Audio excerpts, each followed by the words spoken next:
and welcome to my channel. I see Stephanie is already here. Hey, Stephanie, thanks for coming. I'm going to close YouTube now so I can see everybody. I guess I don't really need to announce that every time now, do I? Hello, friends. Thanks for coming today and helping me with a topic that I feel is super important. So thanks for coming. You guys want to introduce yourselves? Sure. Okay, let's start. I'll start on my top left is Amanda Panda Teacher. How's that? Here I am. Hello, Amanda Panda Teacher from amandapandateacher.com. I am a veteran teacher with VIPKid, though goodness, this week I didn't feel like much of a veteran.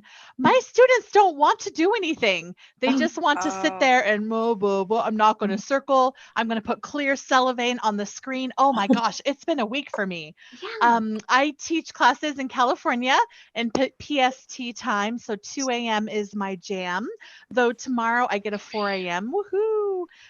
I craft with Etsy and Teachers Pay Teachers. I'm a moderator of VIPKid Props and Rewards, a very all-around busy teacher teaching online. So glad to be with you. Yay. And my next one is Cindy Bennett.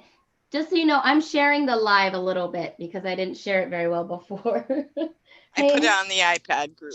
So. You did? Oh, yeah. Thank you. Yeah, I got to get this. I don't get a lot of people like coming to the lives from the group, but anyway, my name is Cindy Bennett and I've 2 years with VIPKid, and I am happy that I got the last raise. So I was like, I squeaked in there before the new money situation. So I'm kind of happy about that. And I have a VIPKid iPad users group for people who use iPads for teaching. And on my channel, youtube.com, Cindy Bennett 13, I have a lot of videos about the iPad. So you could check that out. I just made 2 new ones about the iPad and how to use it. And then also another one that walks you through what the iPad looks like in the VIPKid classroom. And a lot of people are using them right now on vacation. So they come in handy. Yeah. Good. And Mary. Hi, I'm Mary Maple from the Shenandoah Valley in Virginia, and my website's called thrivewithmary.com, so check it out. I have been with VIPKid for, well, I signed my 6th contract, so it will be 3 years this fall, and I'm hoping to earn that final raise, so that would be great. The other things I do are teach online without school, and I have recently started a Pampered Chef business and an Osborne Books business. So I am doing a little bit of everything to fit together my work from home, independent contracting business and finding ways to fit it all in together. So I'm excited to share comprehension tips with you and to learn from the rest of you. So thank you for being here. Good. And Marianne, I'm glad you could make it today. Yes, thank you. I'm happy to be here. So I'm Marianne. I don't have a website yet, so I'm not as tech savvy as you ladies, but I'm trying. I'm on the iPad now, first time, so I thought I'd give it a whirl.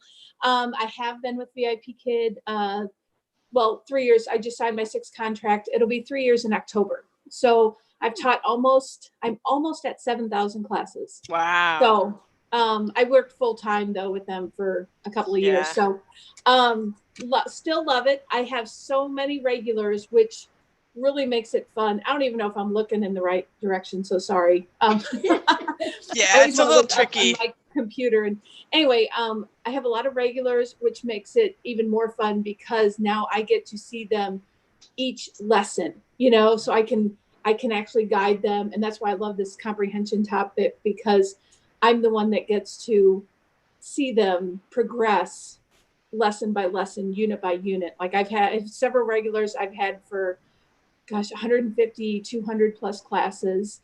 So that makes it fun. Anyway, I am getting ready to start without school. I'm hoping to submit my first class today and see if it gets approved.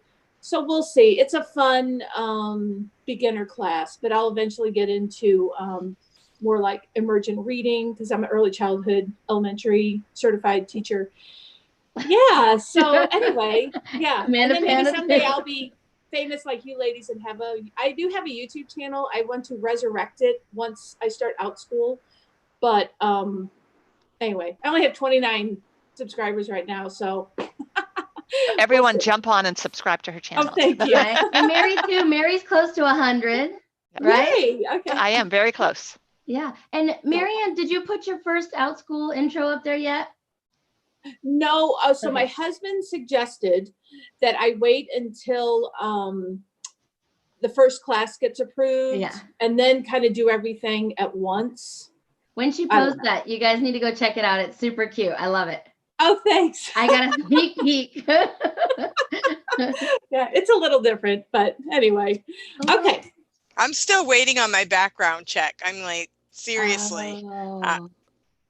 I Is don't there know. a way you can contact them, Cindy? know I you've been sent them waiting an a long email and I said, I'm waiting. I want to make sure nothing's wrong or whatever. And they said, yep, we see it's pending. Yeah. Said, get busy learning everything you need to learn. And I'm like, why? Like, what if it doesn't come back? I waste my time. So strange. I was 4 hours from the moment I applied till I was approved. Wow. That's not fair. I'm thinking they just don't want me. Yeah, They so don't that's want to really tell strange. me. I Maybe doubt you it. got in the shuffle. June 12th is when it got started. Wow. I think some people had to apply 3 times or more. Oh, I So- applied. They said I'm approved, but they're just waiting. I'm waiting for the background check. I think They it's said- different in every state too, isn't it? Like Oh. every state has a different system for background checks. But like I've Oh. applied for VIPKid and I never waited that long Got that. for them. And I've had background checks other situations and never on had. base, they took for. So what are you hiding Oh, from really? us, Cindy? I I know. know. I'm like, I know. please tell me. I'm thinking, I don't know. I have my suspicions, but they Hold up, say let's they see. said it's Cindy pending. There's a lot of Cindy Bennett's, so maybe they have the wrong one. Well, my name is Kasie Oswald. I don't usually do a good job introducing myself.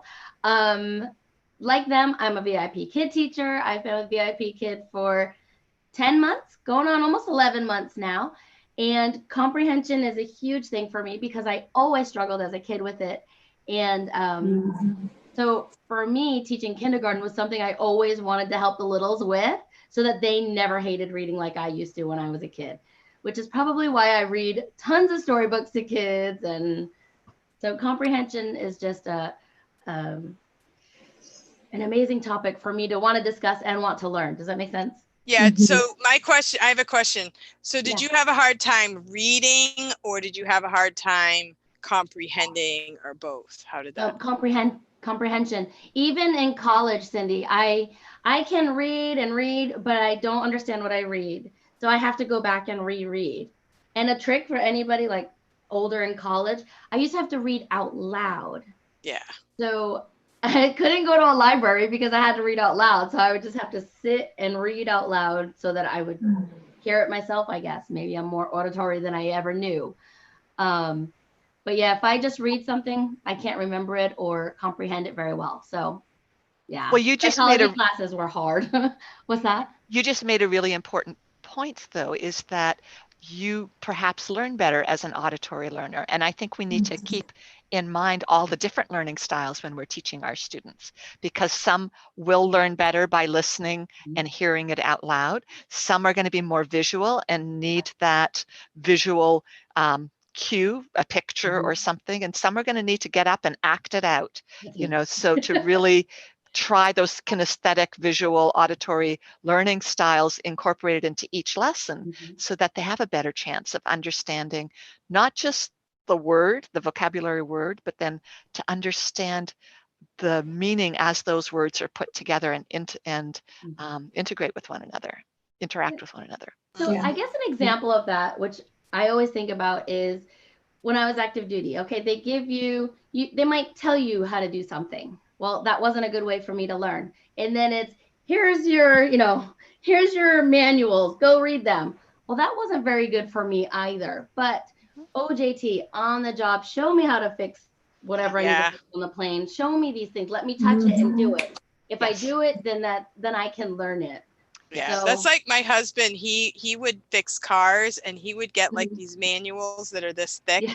and he could fix stuff, and I'd be like amazed. Yeah. But then when they came out with YouTube, I would use YouTube, and he'd be like, "No," and I'm like, "Yeah, it's all right there in the video." So now he does use YouTube, but I was amazed that he could learn it from a manual. Like I can't learn anything from a man, like the pictures, but when I see somebody doing it, then I can totally fix anything, you know? So yeah, I think that's the way I am too. Good. But I've never really narrowed it down to where, but I have a son who has a hard time reading. He has a hard time reading, but if he reads it, he remembers it. If he hears it, he remembers it. But the reading itself is hard for him. So he doesn't like to read. Yeah. I am definitely a visual learner.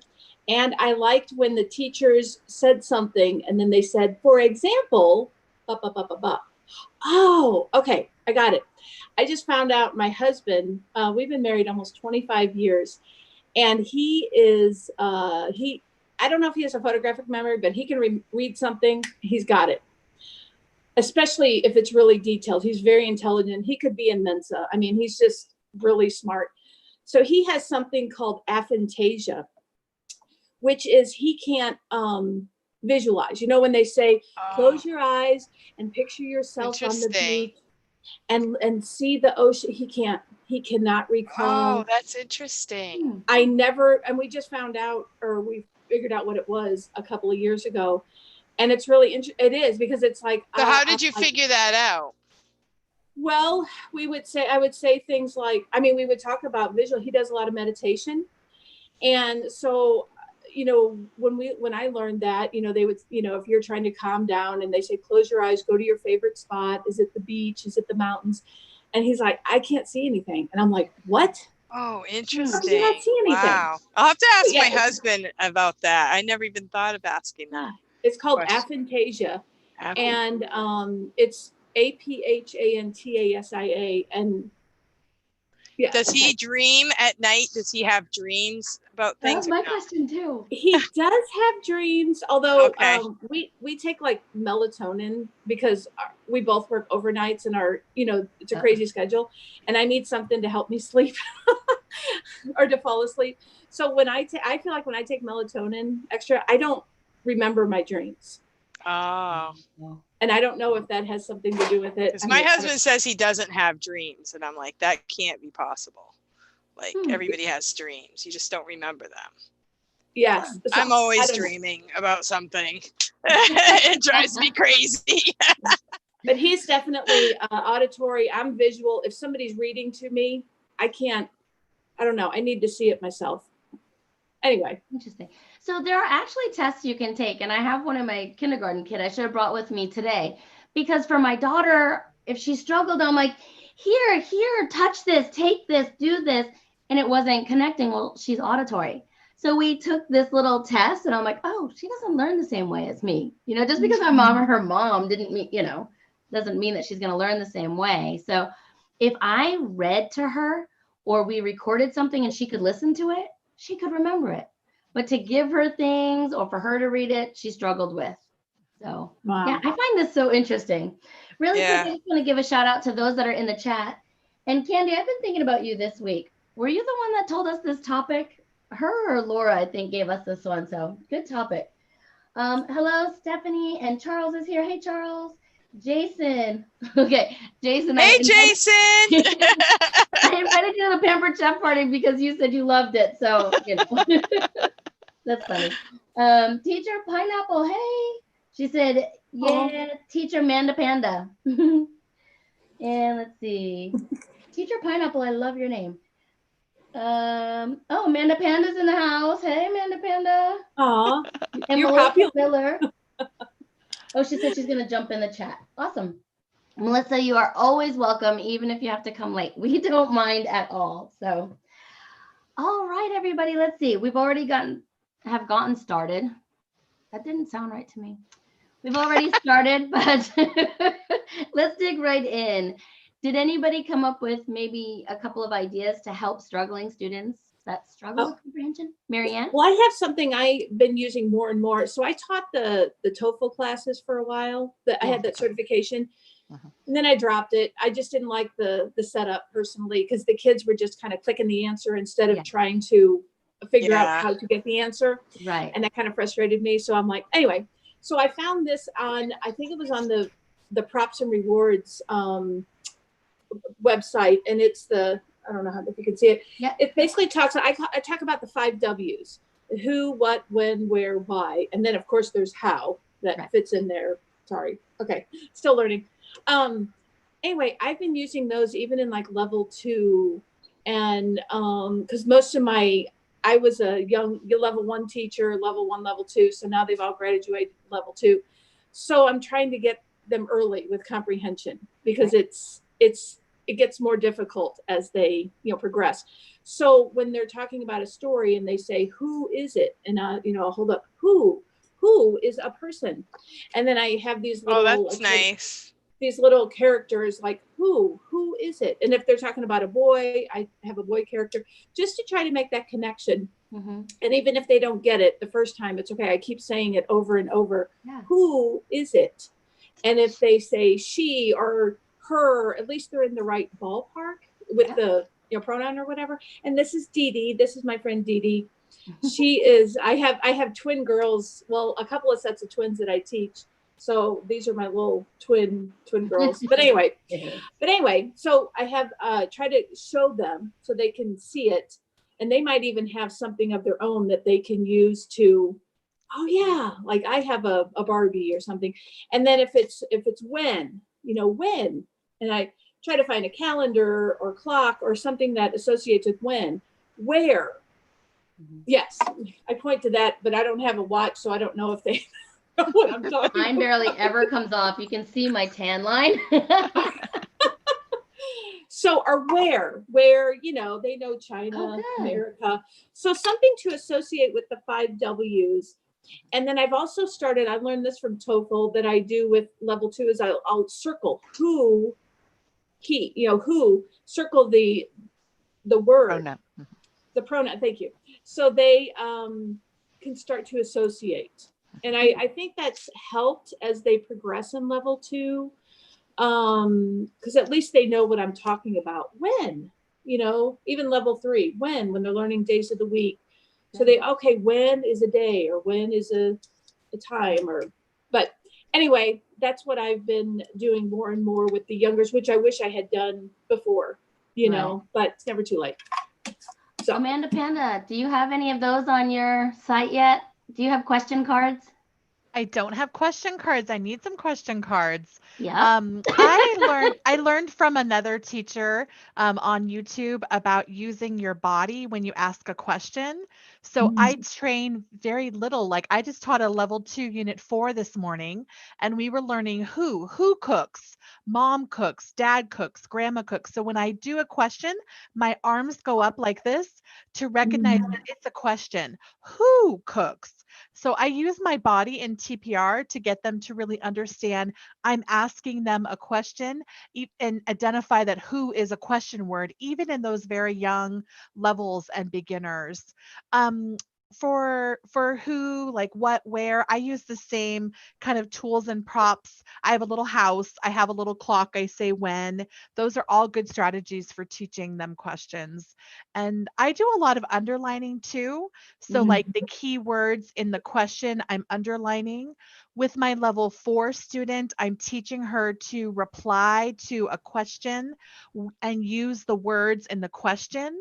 That's something that we don't implicitly have in slides to teach, but it's really important for their future ability to make a complete sentence and answer questions. So if it says, who is cooking, then I would put a little check mark by dad is cooking, and they would answer, and I would check the little thing, the words to use in the answer. I've been doing that a lot with my upper level kids, just to help with their understanding and being able to answer questions.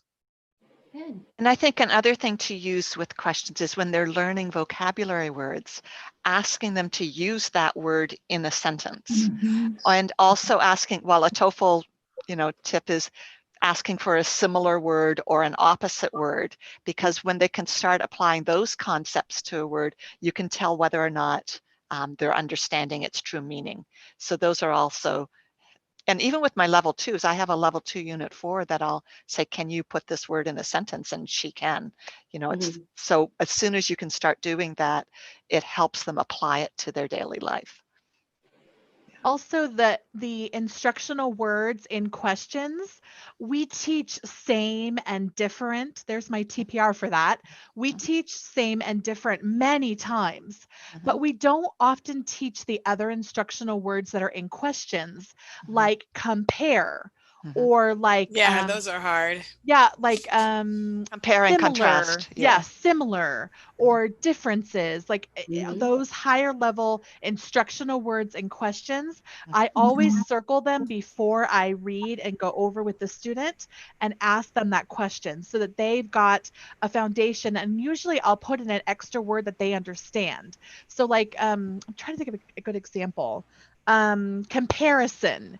I would say to the student and explain what comparison means, or ask them if they know what comparison is. Because a lot of times, especially in level 4, those higher level words are not explicitly taught. So we just ask the question and think that they know what we're talking about, but they actually don't.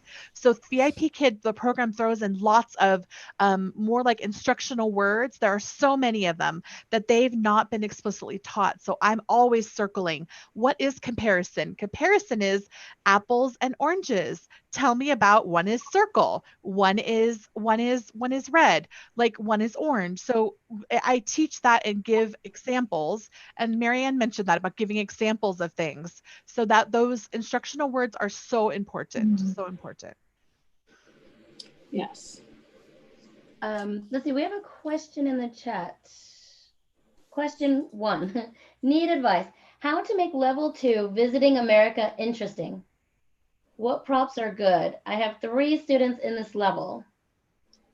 Also, how to make weather interesting.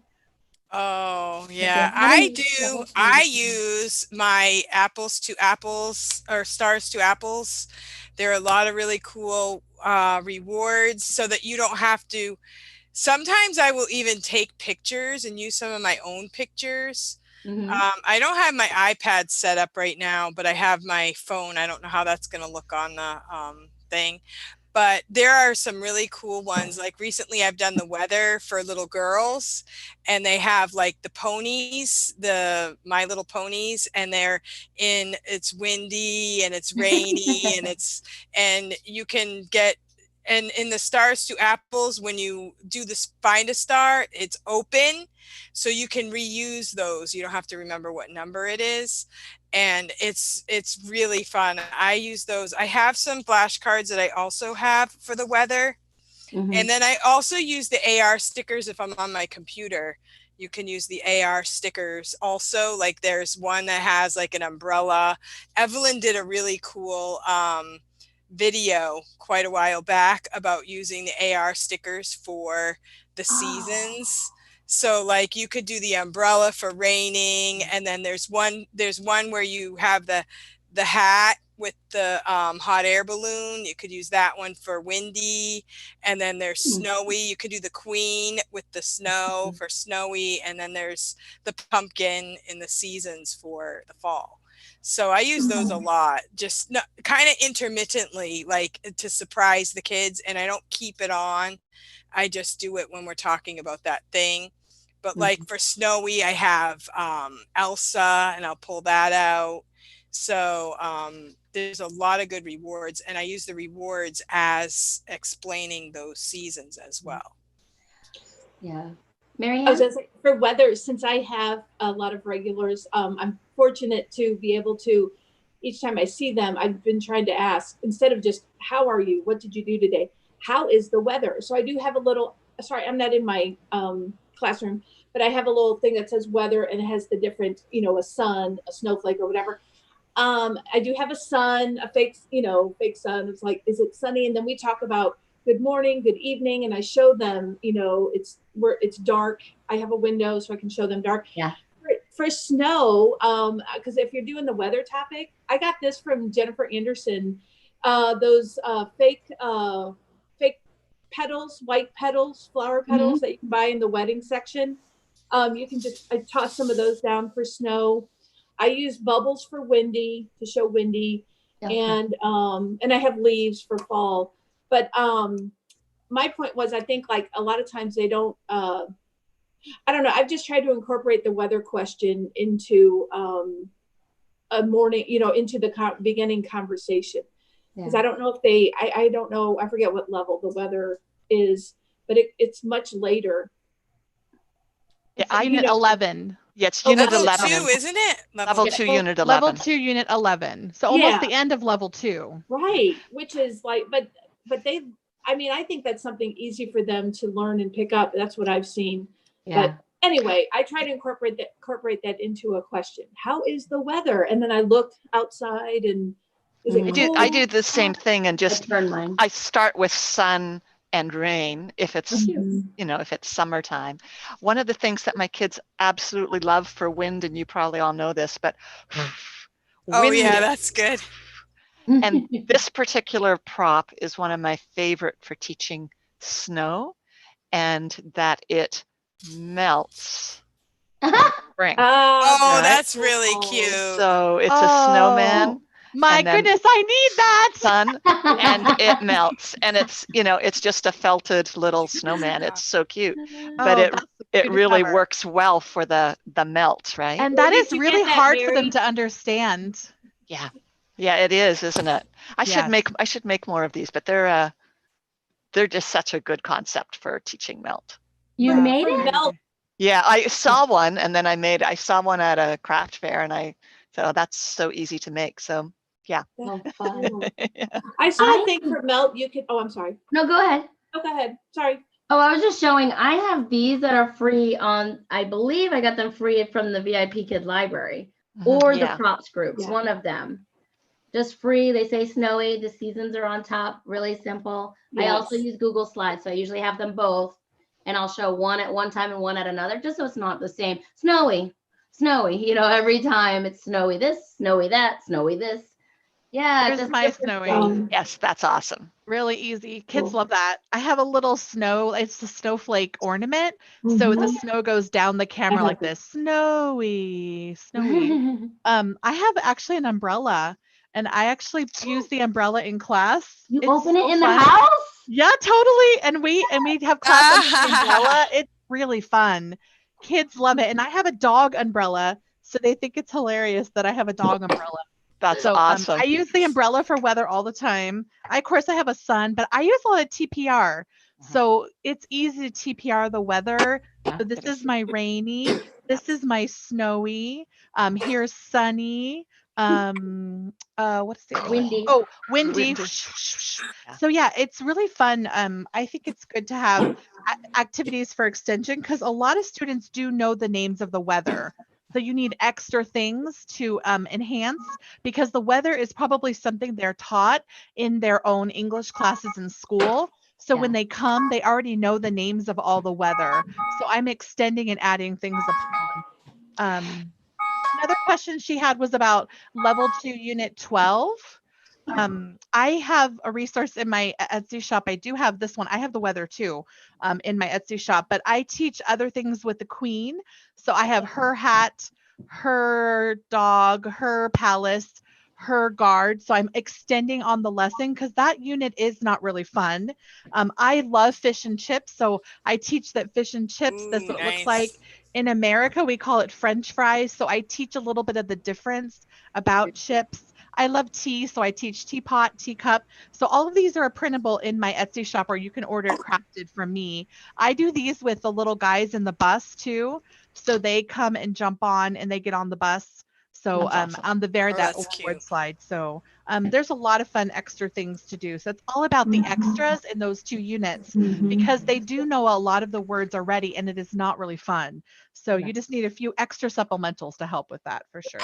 The Dollar Tree has this great set for like $1 of different places in America. Oh, that's awesome. And so talking to them about, the Golden Gate Bridge, the Statue of Liberty, just different places. And then I'll take my map off and show them where it is. And they love doing that. And then I'll say, you know, some of them maybe even will show me something about the US. And since they're my regular students, they'll bring in, not about the US, about China, like, oh, and this is in China. It's like, awesome.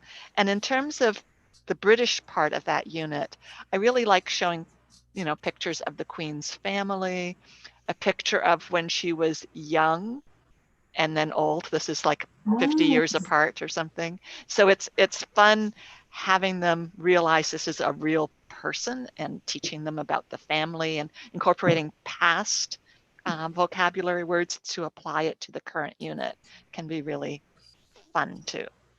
And the Queen has corgis. I have a corgi too. So I show my students a picture of my dog and we talk about like the Queen loves corgis. So it's really fun because like there's fun to find connections in that and talk about her. So it's more about like the Queen, making it fun, learning about a queen. They love that she's an old queen. She is so old. That's what my students always tell me. She is an old queen, not beautiful, teacher. I'm like, yes, I know she's old. And if you can pull out your crown, because, you know, the ship is the Queen Mary and they laugh when I'm the Queen Mary, you know, or we can have a tea party for a reward because the Queen likes to drink tea. So those kinds of things make it fun too. Good. Candy asked me about the flashcards. If I do find the link for those flashcards, Candy, I will post it. But I do want to take a second to show you my favorite. My favorite flashcards are these. They're photo cards, and I use them when I taught special education or when I had students that were in special education in my general ed classroom.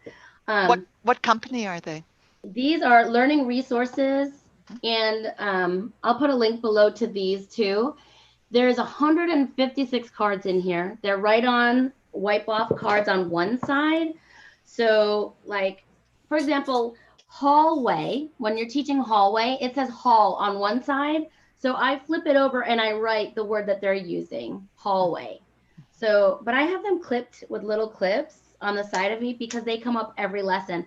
This is angry, happy, sad. So the feelings lesson, I just pull out my bundle. This is all about weather. Guys, look at this. All the shapes are in here and colors. There's some of the shapes are different colors. Body parts are in here. I'm really excited I said that word right because I normally call them Barty pots. Body parts. Family is in here. I forgot about these when I was doing the family one, but things with school, markers, glue, clothing. These are so easy to have one box of flashcards for like many things. You know what I mean? Just, yeah. Awesome. So anyway, these are my very favorite and they're all in little bundles right here to my left. I guess it looks like it's to your right on the other side, but so Candy, I will try to find those, but I'll also link these on there. So, and Cindy has had something up pretty cool on yours. Is that Stars to Apples up there? Yes, and this is really awesome. There's a section for rewards, and there's also a place you can put props, and you can add your own pictures. You can add anything. There's also a whole catalog of different things. So every time I do a lesson, I'll add a little bit more to my own, you know, iPad, but like, you know, you have the emojis, these are the props. So you could do, you know, all the different things. I'm going to do a video about the emojis, but like you said, you have the cards and it's almost like having sets of cards. Everything can be by categories, animals. This one, like today we did the bee, and then there's also other animals you can switch to, like the butterfly, like this, or the cat. So you can, you know, you can also go to, like, say your class is about weather. You can kind of preset your, like right now I'm just going to the general catalog, but you could pick out like 5 or 10 props that you want to use for that class, and you can save them for that lesson for that kid. Cindy, I have a question. Yeah. So if you wanted to pull up the queen, can you do that on? I don't have a prop of a queen, but I could get a picture of a queen, put it in here, and then say that lesson is coming up. Like most times when I'm preparing well, there's a place on this that you can set up your lesson for the day. And if, like for me, I do 4 or 5 or 6 in a row, so it's not too much. And it takes just seconds to put the kid's name in, pick the reward, pick your props. Oh, I meant like, could you have specifically the Queen of England, like the current Queen of England? That's what I meant. You could take the picture of the Queen, like this cat. You could take the picture of the Queen, and that could be one of your props. Like I did a picture of a goat. I think so you can upload your own images. Yeah. So here's a goat. Yes, I got that one. I got this one online. I just screenshotted it and I saved it when I did the Billy Goat's Gruff or whatever the lesson was. I don't even think I taught the lesson. I think the kid didn't show up that day, but I was prepared. So, and I used this for something else, you know, it was I love the picture. So yes, you can do that. And then with this also, I have a cam twist. You can also switch it like this with just a press of a button, which is kind of fun. So for me, I was always doing my rewards on my phone. So once I realized I hook up my iPad to my computer, and now I have my iPad on the side and I just touch it. And if I don't want the kid to see what I'm doing, like switching to a different prop, I can turn it off and then turn it back on. One more question. With that, can you add sound? Like if you have the goat, can you add where it shows? That's a good question. I'm not sure. I think for VIPKid, I think it's a no. But I think if you're doing other things like Zoom, I think there is a way to do it. But I think I read it once, but I don't remember how to do it. Okay. So like for OutSchool, I think you can. I think you just have to put a setting in on your Zoom account. As a matter of fact, I know you can because I did do it once, but it was a couple weeks ago. Okay, that's cool. That'd be cool for the auditory learners. Yeah. And it's just fun. Yeah. So we have a question here that I need to ask you guys because I don't think I know. I haven't been in long enough.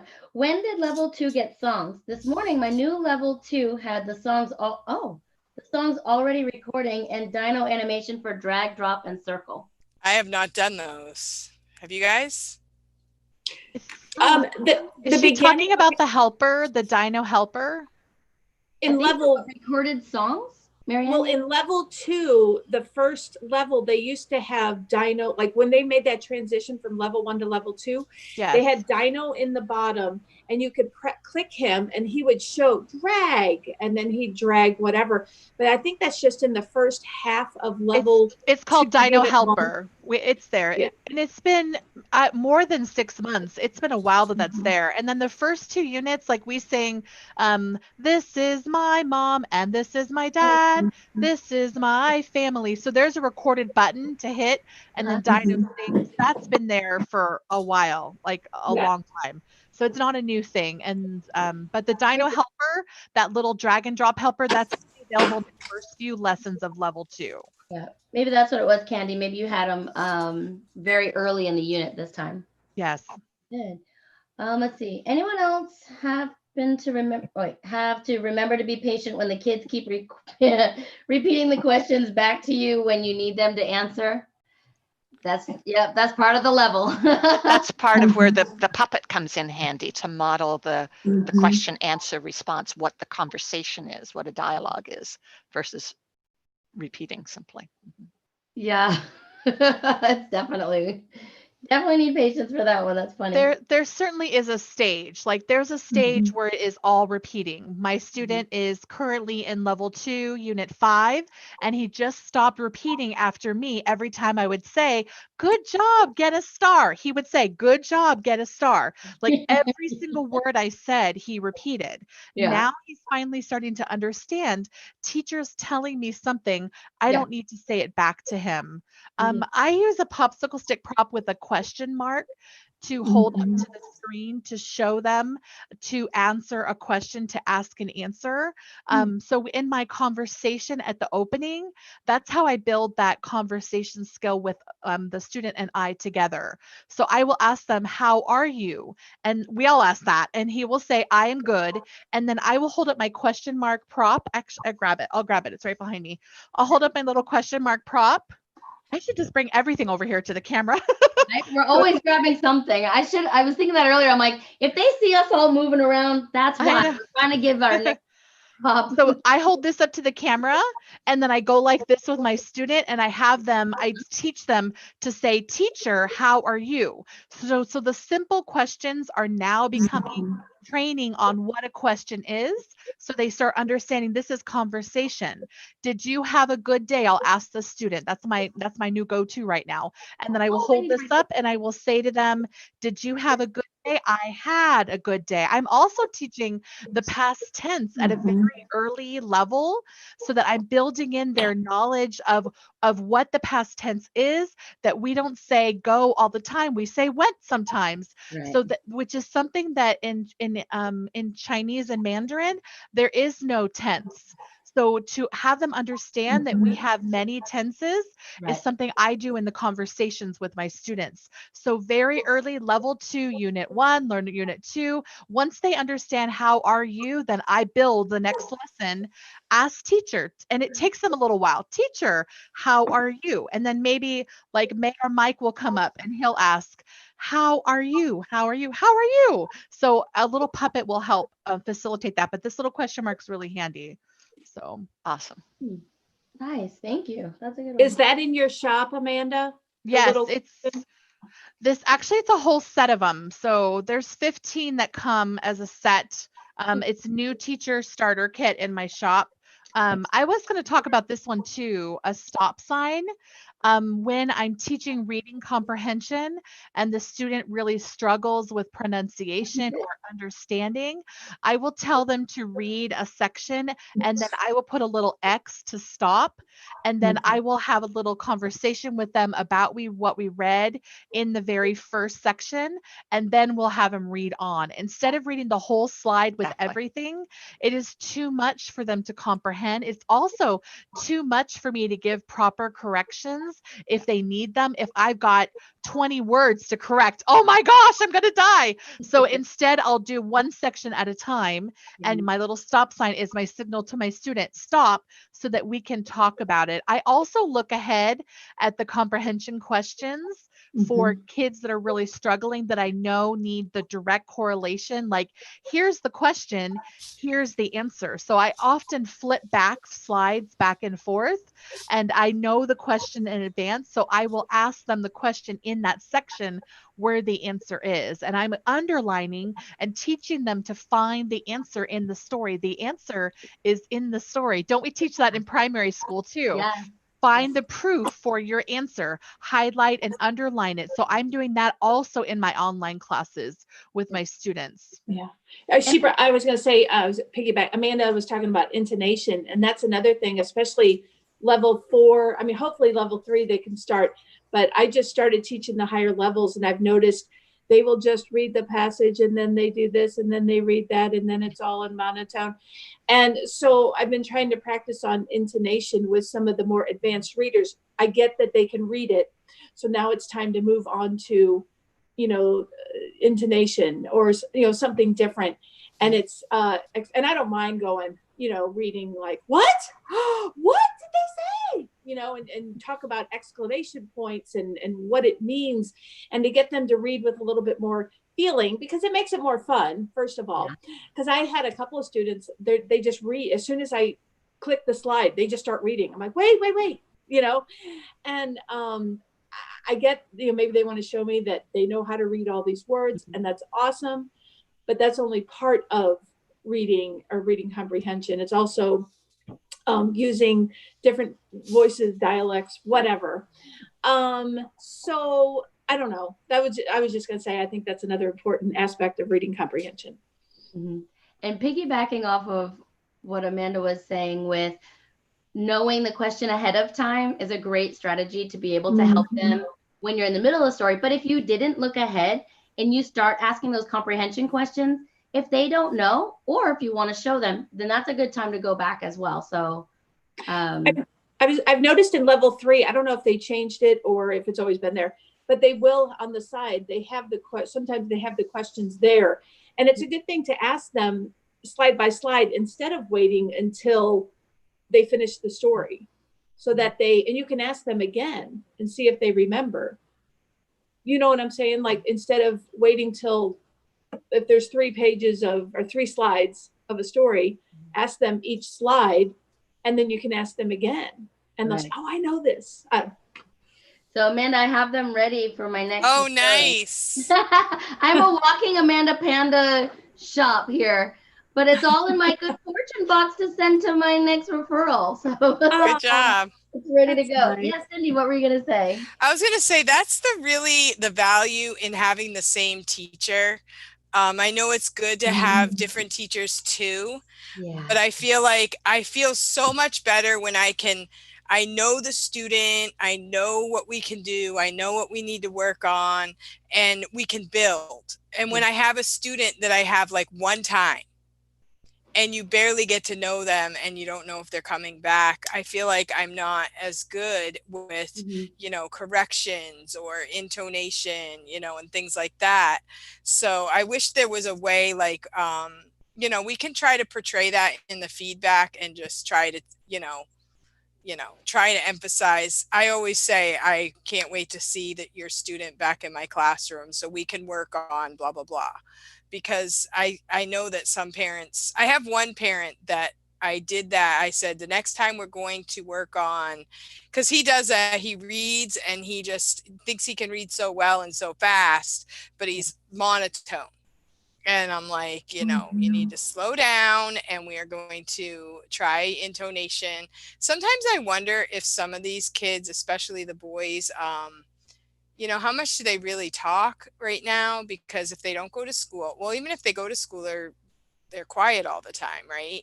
So carrying on a conversation is probably not as common as even American kids, So this one kid, I wonder how much he actually even talks, outside of the VIPKid. But I do appreciate having the same ones over and over so that I can work on the same types of, I can build on what I did before. Right. Candy said, Marianne, that is especially important in level 7 and 8 when there are short novels. In level 7, we read Balto, and level 8 when we read part of The Little Prince. She said also level 7 and 8 give speeches, and intonation is part of the assessment. Good. Melissa said the storytime lessons are important for intonation, expression, and voices. Melissa, that's what I was thinking. I've got a bunch of them. I've really been enjoying those. Have you done many VIPKid story times? So I much love fun. teaching reading. I don't really like the third little duckling, the ugly little duckling. I'm like, two of those is probably good. But my one kid was like, again? He was like, seriously? but what I love about the story time is by the third one, they're telling the story without the book, right? Yeah. I have a little level, some, but not the ones I've had. Okay, I have a 3-year-old that just finished the 3 Billy Goat Scruff story time, and she can tell. Wow. She can now tell the whole thing all by herself, and I mean, she'll be 4 on Thursday or something. It's so amazing to see. But I think at that age they love it, but when they're a little older, it's like, what's amazing is she read all that and then she could tell it. I don't think some of the kids understand, like some of the kids I've had didn't really understand that you're supposed to tell it. They want you to show them all the words. They don't understand you're supposed to tell the story, and then if you need the words, then we click on it. So I don't have the certification yet for story time. I have like a lot of them that are waiting for me to do, but anyway, do you guys use props in story time? Yes. I use props in everything. I have them printed out for the different ones. You can get the props from the certification center. From this, I just find my own. Oh, cute. These are just all free on the VIPKid website. So the tortoise and the hare, that's great. Yeah, but I don't use all of them. I only use the character ones unless I really need them, because each slide, I don't really need each slide, but I do use the character ones. So, So yeah. for the 3 billy goats graph, I just had the troll, the bridge, and then the 3 Cute. goats so that they could Mm, help Kind of give a a whiteboard. visual cue on Yeah. where they were at in the story. good. That's what I was wondering. I had a 13-year-old the other day, and I got to teach her expression because she knew the story. She laughed, and we had a blast. It was so much fun. And I've had one friend, Jeremy, since, I don't know, the beginning of my teaching, so quite a few months now, and he's very monotone, but he memorizes everything. So story time for him, like I'm getting goosebumps. He's actually like using expression for the first time. I mean, his Oh, that's great. expression for him is still like a little bit more, but it's not as like dry. What's really funny is I have a level 5 student who is, she's 7, and she is amazing with intonation, and she wants every sentence to be really expressive to the overboard. So I'm having to do the opposite with her, to pay attention to using an expressive voice to add emphasis to something. And what happens if we do that to everything? It loses its importance. And she's like so disappointed when she has to tone it down. And when I ask her to do it in the moments where Cute. she thinks she needs to, she knows how to distinguish, but she wants everything to be dramatic. So with her, it's working in the other direction. Little That's girl cute. drama. Candy wants to know, where did you get your props, Mary? The troll one, I believe. Oh, I just took screenshots off the story and then Oh, cut it, like just screen shoot, or whatever you call it. Take a screenshot off of the stories and then cut it out. So, and then I laminated it. And then I just looked up a bridge graphic. So that this wasn't the bridge in the story, but all these others were. oh, cute. I made That's the great. principals are in VIPKid Props and Rewards group in their files. I made a set of those too. Oh, They're a little awesome. different. So yeah, you can. There's lots of For story all the time. stories? I don't know if all the stories are there, but there's quite a few. A lot of us have been working on putting them in there. So VIPKid Props and Rewards on Facebook. In our group files, we have a searchable database of over 1,400 files to print. So you can find lots of Yes, everything. thank you so much. I've Yeah. printed a lot of stuff off there. I always Yeah, there's forget lots to of go good back. stuff. I just Yeah. started into my Good Fortune boxes to give them away. That's great. Stars and stuff. Yeah, so I've really been enjoying that group too. Awesome. I wanted to add another comprehension strategy. I use a whiteboard chart. So this is sloppy. This I had to rewrite over because I erased. This is kangaroo and koalas. It's from the unit in level 5. I think it's unit 12 about Australia. So my student really struggles with comprehension and comparison of two things or that are similar and alike. So this chart really helped feed him the information after he did the reading to be able to tell me how to compare koalas and kangaroo. So I taught him many sentence stems that were a koala has a long tail. A kangaroo has a long tail. A koala does not, etc. So so this really, like a chart where you write the information from the slide and simplify it for the student, really helps them before you ask the comprehension question. So as he was reading, I circled the word on the screen and I wrote it in here. I added cute. Koalas are cute. That's my opinion. And so it was really fun with the student to do it with a chart. I also use maps. This is the VIPKid approved maps. They are in VIPKid Props and Rewards group 2. Do you notice I drew all over this? It's laminated. I drew Eastern, Northern, Western, Plateau, mountains. So after we read about the land in China, I wrote on the map and illustrated to help my student understand. Then I did comprehension questions. So it's really about that individual attention, helping them to understand whether it's visual or in a chart to help them really be able to answer questions, because it's really hard. Like they're reading in a foreign language. They have to process all that information. As a teacher, one-on-one, I'm going to synthesize it and make it simplified and point them them the right direction so then we can get the correct output that I'm looking for to answer questions for those that are just building their comprehension skills. And my student is a level 5. He's almost level 6. He's really struggling, but because I help him and because I simplify and make him understand, he takes 3 classes a week consistently, like forever. For 3 years, I've been teaching him almost. So those classes are just compacted together. He doesn't take much of a break. I don't know that he does much of the activities and homework. So my support in class helps him be successful. He really is growing, but at a little different rate for his growth. And these resources really help him because he's not able to put all that together in his head in class yet. The other thing in terms of comprehension, again, from the TOEFL classes, is understanding what purpose words are. So if they're trying to understand how to answer a question, looking for words such as because, since, therefore, they will help point to the answer of something, of a question. And I think those are kind of key keywords, purpose words, are all helpful in terms of answering comprehension questions and getting a better understanding of what's being asked. So as far as reading comprehension, I wrote down a few things that I learned, throughout the years about things that you can do before, during, and after reading. So like before, I don't know how many of you have done this, but picture walks. It's kind of hard, VIPKid, it's only 1 picture or 2 or 3. But if you have a book and you do a picture walk before it, so that they know kind of what's coming up and what's going on, it's easier for them when you're reading or they're reading to prepare themselves for what's upcoming. That would be before, it's kind of preparing the lesson or preparing for comprehension. During, asking questions. This is one of my favorite things.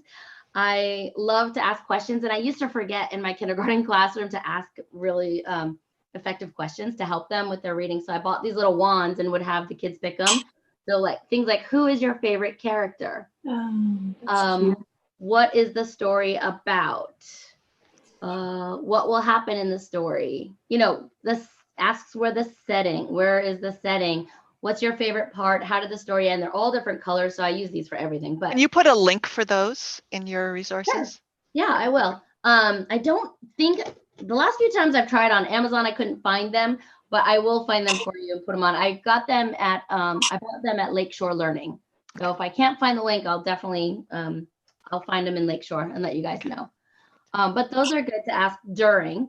And then for after, things like retelling and sequencing are ways to check for their understanding as well. And if they don't understand, then they can go back. You can help them go back and find them. And then the next step after that would be prediction. So if they can figure out how to put it in, like retell, put in order, then they can predict. And the prediction questions can really help you know whether or not they've understood what's already happened. Yeah. So I was really surprised with kindergarten that inferring information was a part of our curriculum my last few years there. Inferring what the author is trying to say. I think that's a really tough concept. So a few things that I got from, did I miss somebody? Did anyone want to say anything? I was going to say if the Stars to Apple, I don't want to beat this up, but if anybody's interested in it, you also have a little whiteboard here. So you can draw right on the screen anything that you want. And that's like you press a button away. Here's the reward. And then here's the whiteboard. So it's right there, accessible right on the screen. Can you hear me? I can, yeah. Oh, okay. I thought you were. I clicked on something. I don't know if it was gallery view or it wasn't gallery view because I'm in gallery view, but I clicked on something and I lost you guys. So, yeah. So, like say you think of a question, you don't have one of those special little wands or something, and you wanted to ask the question, you could just write it right here. And that would give the kid a little bit of a visual. The other thing I wanted to add was I do a lot of the older kids, like level 4, 5, 6, a lot of 7s. And I have read in the, I don't know where I saw this, but at some point, maybe it was a teacher comment or something, or a parent comment, that they wanted the teacher to help the kid answer the questions. So maybe there's somebody new watching this. Like for me, I go back in the reading, you know, I do try to read the thing, read the one page, and you don't have to feel like you have to read all of it and then ask questions. Like you can read the one page, ask a couple questions, see if the kid is understanding what the story is about, talk a little bit, read the next page, do the same thing. And if you get to the end, sometimes there's 3 or 4 pages and then questions.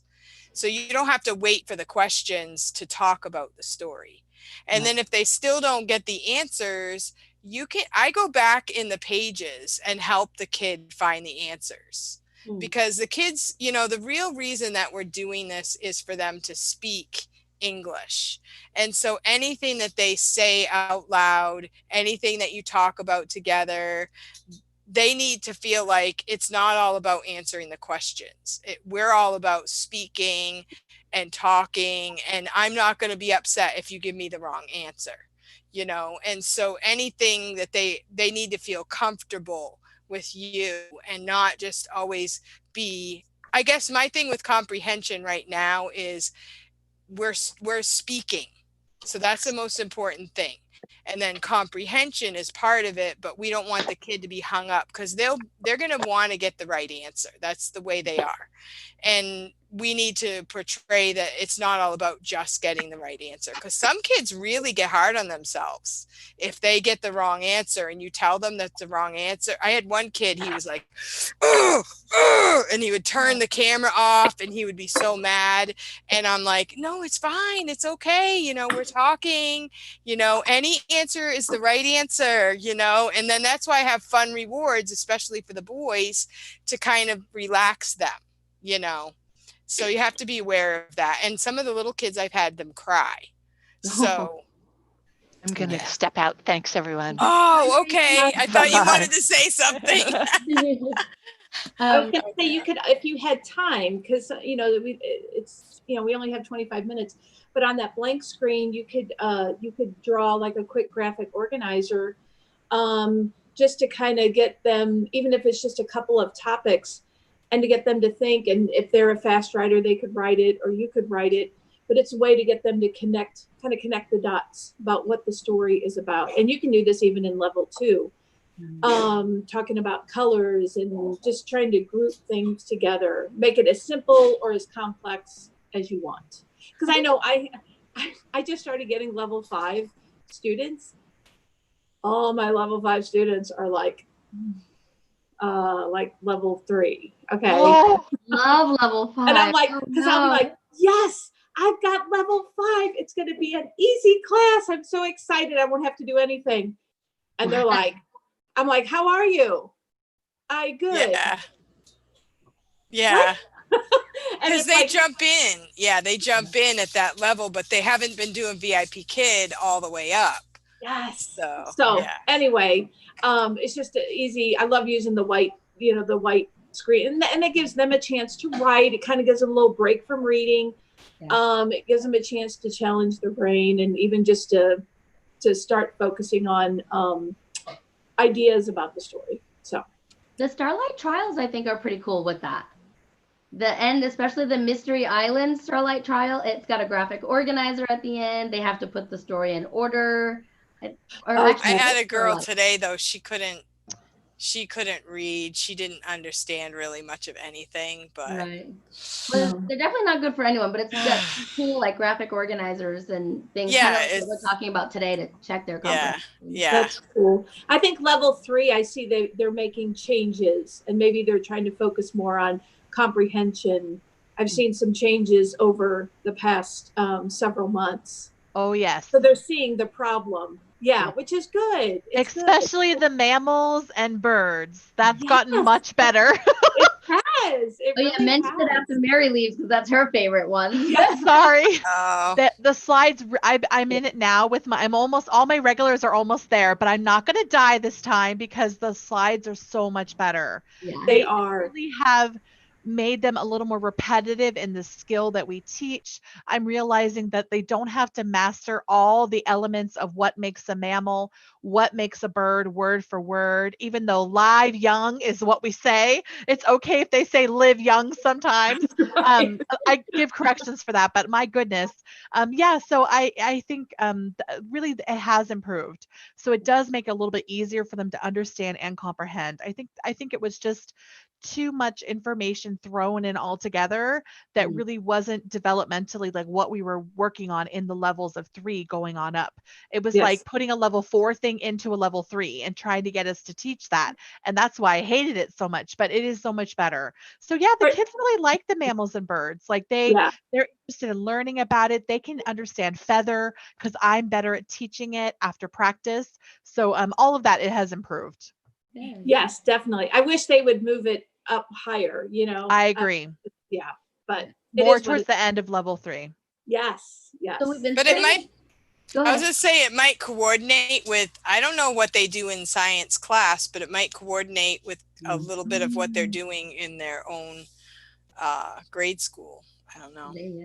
Yeah. Plus, remember, VIPKid has all the supplemental and extra things in the flipped classroom model. So to move a whole unit from one section to another section, they have workbooks printed, they have videos made, they have online games, they have review vocabulary. All that stuff is like, whoa, even though teachers want it, I don't think it's going to happen. No, it's a lot of work. It is. No, I understand. Yeah. I wanted to take it out altogether at first, but it is a lot better now. I have found like, I'm actually not hating the mammals and, unit anymore either, because I found some props, like especially when they get to spine around Halloween. Dollar Tree has the I don't know. I don't have skeleton. Yeah, the skeleton. Yeah. Yes, and it's awesome because it's like when you say the word spine, that doesn't mean anything, and I can sit here and go spine. That's cute. Okay, I have a little bit different one, but yeah. I think props really help, especially in that unit. I mean, I love props. I probably have 1,000 props, but it does help. It helps them connect better. But anyway. Just so you know, in the chat box, I did put those story wands in there. It's not an affiliate link or anything, but I had to make it a bit.ly because it was too many characters for the live chat.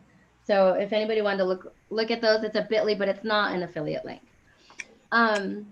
We've been talking about things we can work on for comprehension. Now, I was trying to think of things earlier to help us have a little bit of extra time to fine tune some of these or to work on some of these. And I think we've talked about this before, but popcorn reading is a good way, of course, for them to listen to good pacing and accuracy, but it also gives us a little bit of extra time to be able to work on other skills as well. What do you guys think about that? Absolutely. I think teacher read 1 slide or 2 slides is okay, especially in those upper levels. My level 5 student I was just talking about this morning about Australia, kangaroo, koalas. Oh my gosh, we learned about this sandstone rock called Uluru. For Pete's sake, how am I going to teach him how to say Australian words? It's hard. And so all of those slides, there were 4 story slides full of information and corrections I had to give. So we did 2 together and teacher read the 2 about the Great Barrier Reef because I love snorkeling. So again, remember you can capture time to really do the hard work of teaching. I don't need 4 slides to teach my student comprehension skills and the reading. I don't need that much, but that's part of what the curriculum we're going to cover. So I am going to do every slide. But again, those 2 slides that I read is okay because he heard me talk about the Great Barrier Reef. I use my inflection and intonation in my voice, something he's learning. He's listening to a native English speaker saying it. Of course, I would never do all the reading for the student, but again, you can modify and make changes as needed. And that's so important to capture time. Yeah, I usually do paragraphs and I put a K for Kasie, and if it's Billy, I put a B for them, or something like that. There was something else I was going to say about that. So every paragraph, but also if you're worried about that in feedback, worried about what the parent might think of you reading 2 slides, in feedback, you can tell them that you read so that so-and-so can hear good reading, accurate reading, good fluency. You can use those words in your feedback.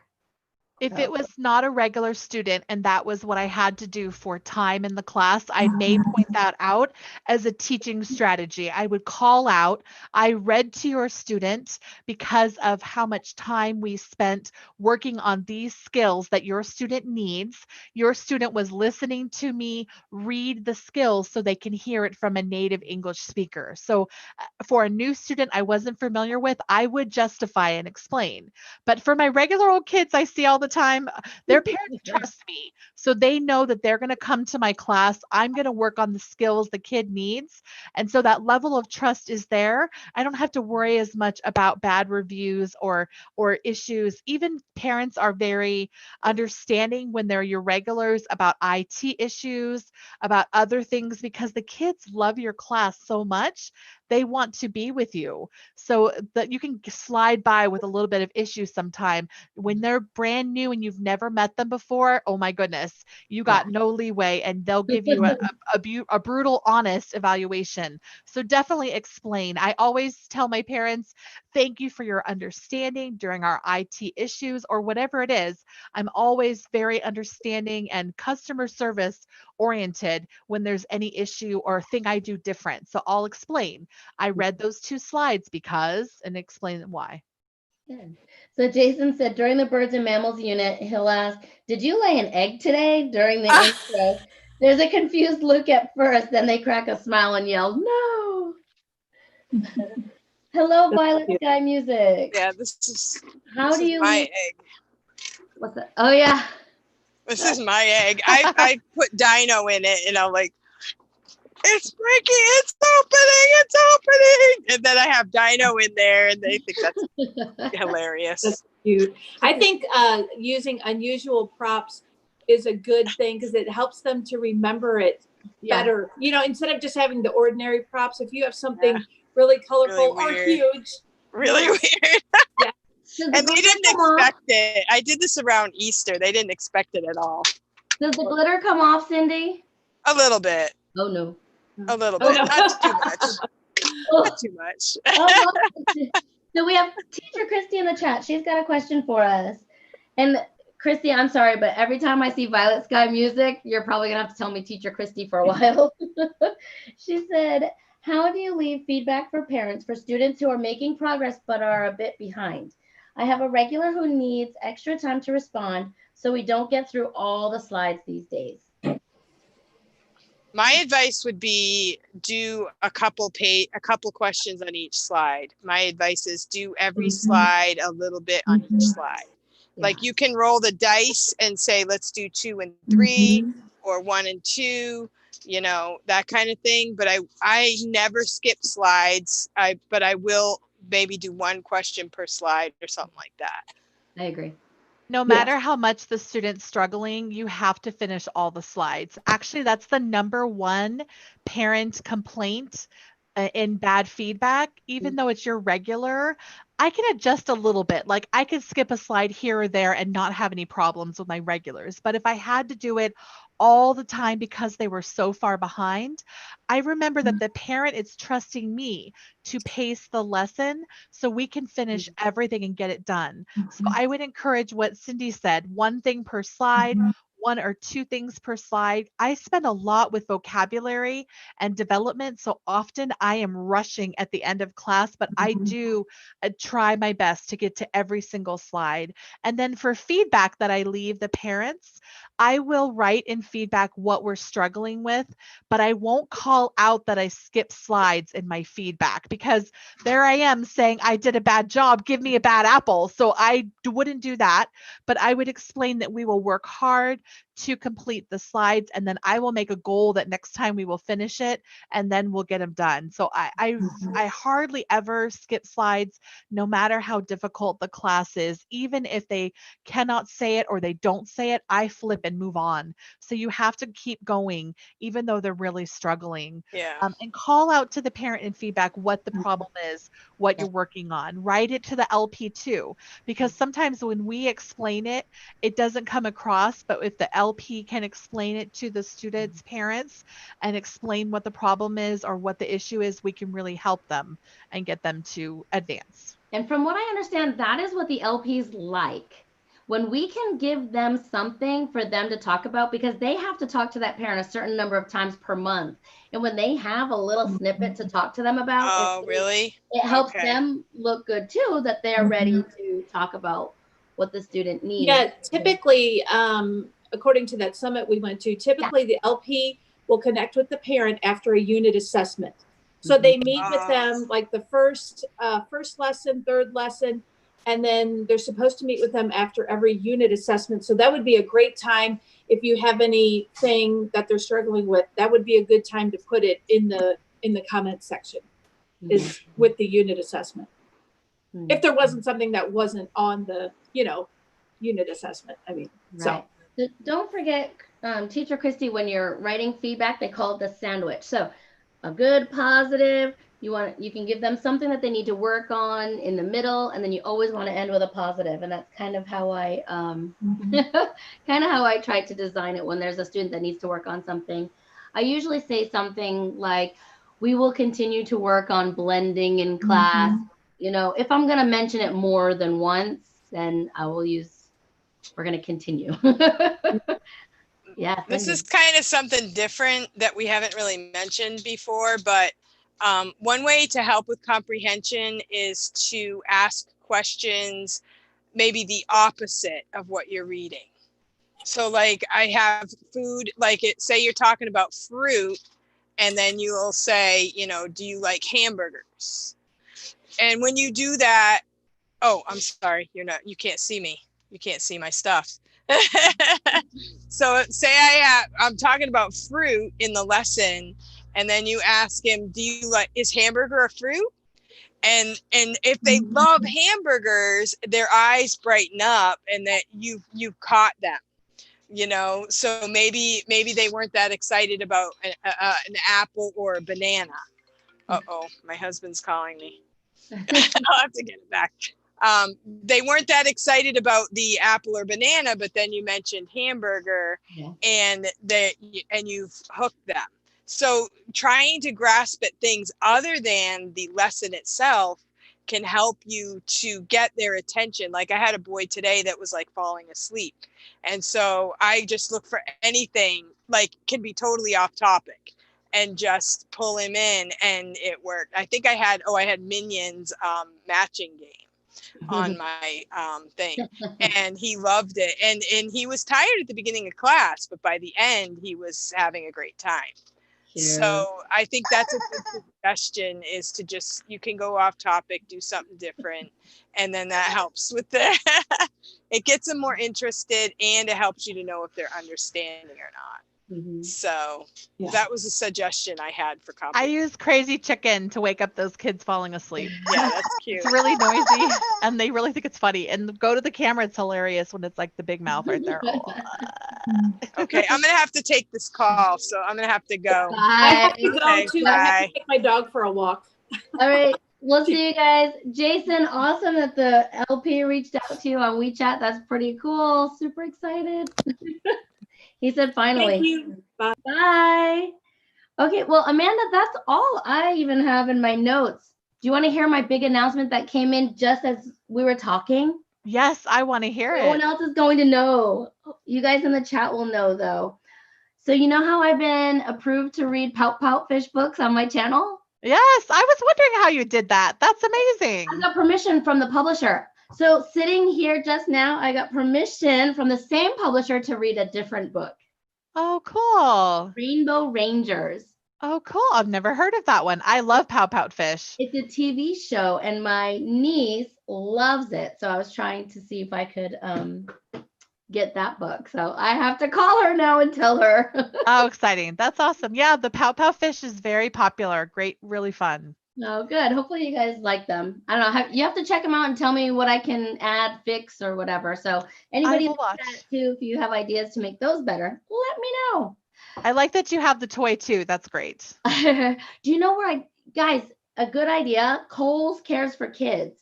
They have $5 stories, the big hardcover books, and the plush. So they're $5 each. So for Christmas, all of my students got a book, but for my nieces and nephews, they got the book and the plush.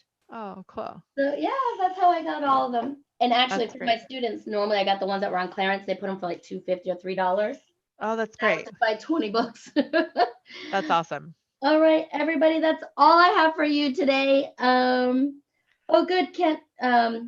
Christy said she's gonna try the dice more often then. Yeah, Christy, it's a great little trick. If you have something with 6 things on it, you roll the die and then maybe do 2. But it doesn't look like you're just trying to skip some. If you just do 2, using the die makes it look like you just did a game with them. So yeah, playing a little game and learning always works. Yeah.